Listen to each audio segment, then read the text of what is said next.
I have spent much of this weekend contemplating a slippery slope. Not the slide towards a united Ireland which the DUP feared when they stopped Theresa May signing off on the first version of her Brexit agreement, nor the sight of an intrepid skier putting the majestic incline beside Stormonts Prince of Wales Avenue to good off-piste use. No. Like I suspect plenty of other householders around Northern Ireland, I have been absorbed with my own personal battle against an uphill drive covered by snow and ice. On Friday night, amidst driving through snow in the drumlins of County Down, I had to concede defeat and abandon my car outside a neighbour's house. This morning it took a fair bit of spade work, plus liberal applications of grit and deicing salt, to make it up my own slippery slope.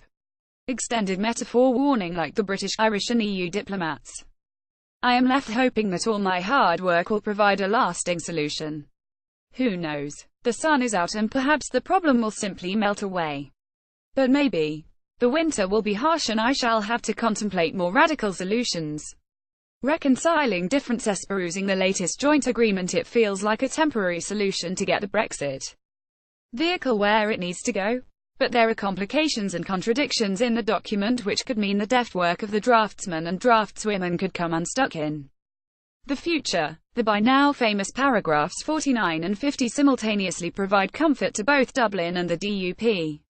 How their very different visions can be reconciled remains uncertain. Image. Caption: DUP leader Arlene Foster last week declared that her party was in constant contact on Brexit issues with the government. It seems likely the impact of the double guarantee of full alignment with EU trade rules and no new regulatory barriers between Northern Ireland and Great Britain may increase the chances of a soft Brexit.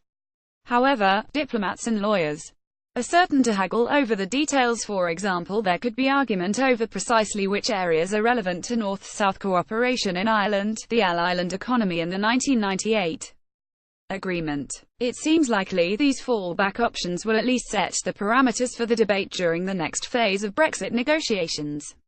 Image caption: Brexit will be one of the main topics of the Conference of International Lawyers if a very hard Brexit seems less likely. So does EU special status for Northern Ireland, or, assuming there is no change in the UK government, the entire UK staying in the single market, a customs union. Nevertheless, the debate about alignment of regulations could take us into similar territory, albeit by another name. Trade and the Assembly. The unionist fear of Leo Varadkar's approach was that, by insisting on a political rather than a technological solution to the border problem, the Taoiseach Irish Prime Minister was pushing a green Irish nationalist policy.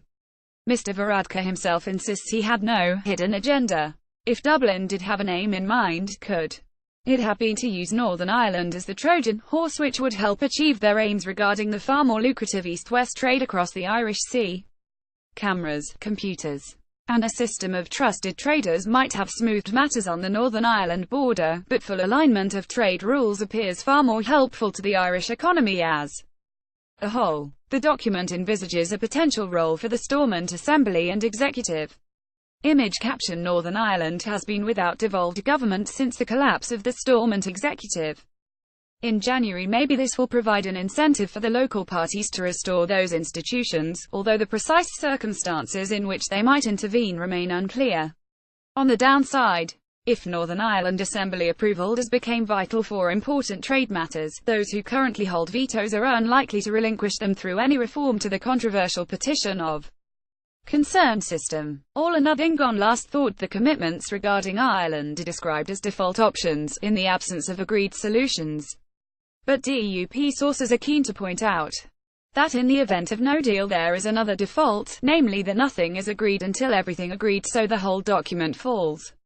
So the Northern Ireland defaults appear to kick in, should there be an overarching deal between the UK and the EU, but no agreed solution regarding Ireland. What would the DUP do in those circumstances? So far as both the negotiations and my personal battle with a slippery slope are concerned, it is a case of onwards and upwards. I am now in need of true grit more than Brexit. What default options should I contemplate? Snow tires or a four-wheel drive?